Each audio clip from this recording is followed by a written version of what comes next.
and welcome back to another DIY with Asa Essentials and Upgrades. My name is Asa and welcome.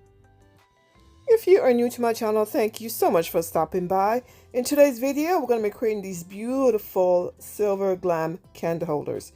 If you'd like to see how to create these beautiful items, please continue watching. And don't forget to like this video, share it, comment, and subscribe. You can also follow me on Facebook, Instagram, and TikTok. So let's get to the video.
Okay guys, so here's the finished look. So pretty. The floral from Dollarama is such a great find. The candlesticks and the base from the thrift store, that's also a great find. If you'd like to see the gold version, please leave it in the comment and I will upload that DIY. I did a little bit of decor at the end. You should see it. So pretty. If you like this video, don't forget to share it, like it, comment, and subscribe. You can also follow me on Facebook, Instagram, and TikTok. Thank you all so much for watching. Thank you for your support, and thank you to all my new subscribers. Thank you all so much. I shall see you in the next DIY video. Take care and bye for now.